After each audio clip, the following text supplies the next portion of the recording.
The followers of Muhammad, especially the Arabs, always bring up the Crusades as a reason why they hate the West and Christianity. What are the facts? As usual with the followers of Muhammad, whether Arab or not, their ability to contort logic, history and reality is astounding, but not at all surprising. As clones of Muhammad and his Sunnah, they have no choice but to blame their victims for the very attributes and actions that Muhammad or his followers had every intention of perpetrating against them.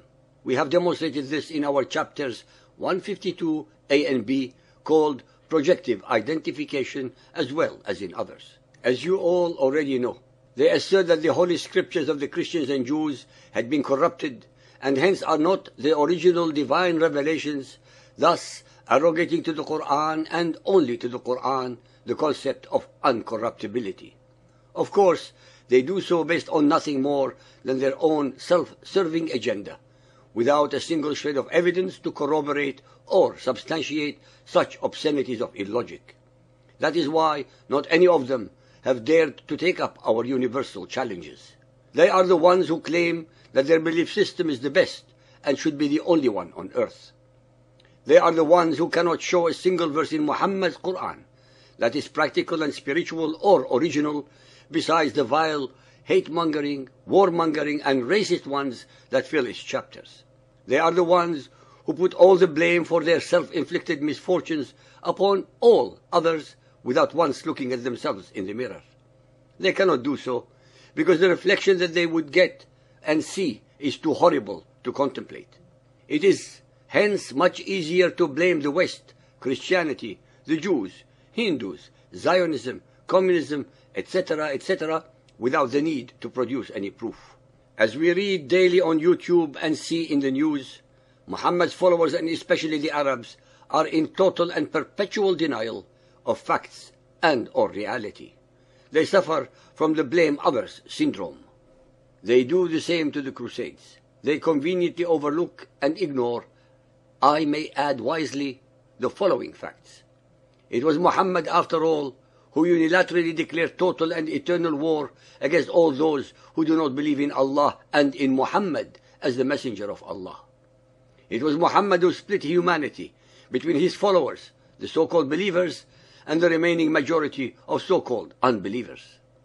It is Muhammad's Quran that divides the earth between the territories of peace, Dar al-Islam, under Muhammadan Islam, and the territories of war, Dar al-Harb, of the unbelievers.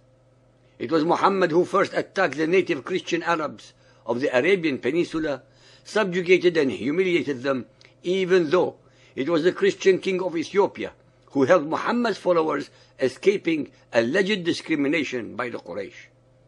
It was Muhammad who first attacked the Byzantine Christians, both Arab and Greek. It was the Jihadi Arabs who took Jerusalem from the Christians and built their mosque upon the Temple Mount. It was the Arabs in their jihad who conquered, slaughtered, subjugated and enslaved Christians in Iraq, Syria, Palestine, Egypt, North Africa, Armenia, etc., etc. These people did not attack Muhammad nor the Peninsula Arabs, or had even known he existed before his hordes occupied their lands.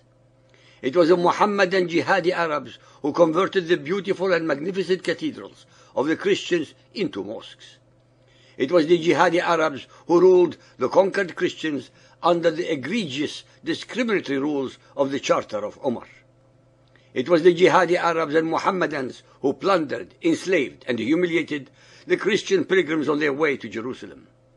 It was the Jihadi Arabs who were committing these deeds against the Christians and, of course, against all others, so-called unbelievers, for 350 years before the Christians decided that enough is enough.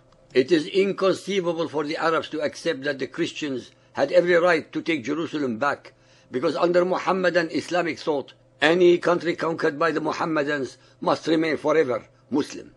Their intellect cannot and will not comprehend or appreciate that subjugated peoples under the oppressive imperialism of Muhammadan Islam have the right to take back their freedom and lands from their Muhammadan occupiers.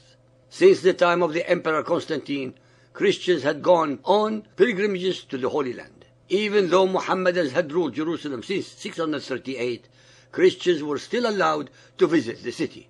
By the 11th century, however, the situation had changed. Let me now recite to you how tolerant Mohammedan Muslims dealt with the Christians and Jews, the people of the book, in their own occupied lands. 1009. Khalifa al-Hakim ibn Amr Allah orders the Holy Sepulchre and all Christian buildings in Jerusalem be destroyed. 1012. Khalifa al-Hakim ibn Amr Allah orders the destruction of all Christian and Jewish houses of worship in his lands. 1012. Berber forces capture Cordova and order that half the population be executed. 1070. Seljuk Turks capture Jerusalem and begin persecuting Christian pilgrims. 1071 to 1085, Seljuk Turks conquer most of Syria and Palestine. 1078, Seljuk Turks capture Nicaea. Just as the number and frequency of pilgrimages to Jerusalem was at new peaks, the Seljuk Turks took over control of Jerusalem and prevented pilgrimages. Pope Urban II, 1088 to 1099, was responsible for assisting Emperor Alexis of Constantinople in launching the First Crusade. He made one of the most influential speeches in the Middle Ages, calling on Christian princes in Europe to go on a crusade to rescue the Holy Land from the Turks. In the speech given at the Council of Clermont in France on November 27, 1095, he combined the ideas of making a pilgrimage to the Holy Land with that of waging a holy war against infidels. This was to be the same type of holy war, Jihad, as ordained by Muhammad's Quran, and whose followers had been waging for the previous 350 years on 3 continents against millions of so-called unbelievers. There were 7 major crusades. The era of the crusade started in 1095 and ended in 1291, when Acre, the last of the Latin holdings in Palestine, was lost. During the conquest of Jerusalem, the Crusaders spent a whole day and night exterminating many of its civilians, as their chronicle attests. The Crusaders spent at least that night and the next day killing Muslims, including all of those in the Al-Aqsa Mosque, where Tancred's banner should have protected them. Not even women and children were spared. The city's Jews sought refuge in their synagogue, only to be burned alive within it by the Crusaders.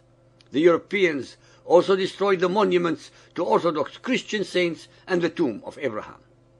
Let us now reflect upon what I have recited, because the following items always escape the comprehension and mindset of the followers of Muhammad. Although the Crusaders fought under the sign of the cross, not a single one of them was actually a Christian.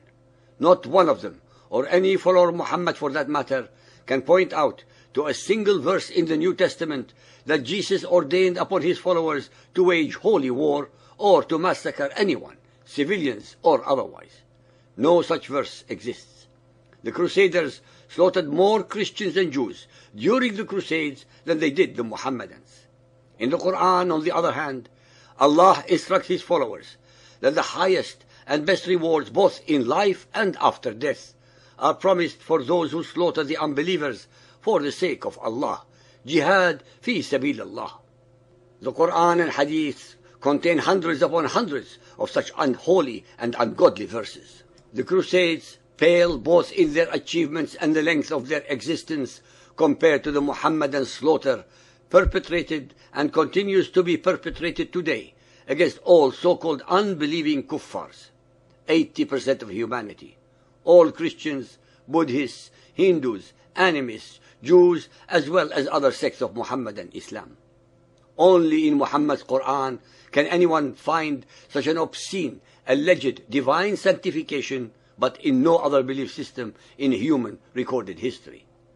Arab and Mohammedan hatred of the West and Christianity actually preceded the Crusades by 350 years. The Crusades are the red herring. Muhammad's Quran is the source and only source of this universal and unbridled hatred. We shall of course receive the usual disclaimers and misrepresentations, but we leave it to our listeners to evaluate the facts.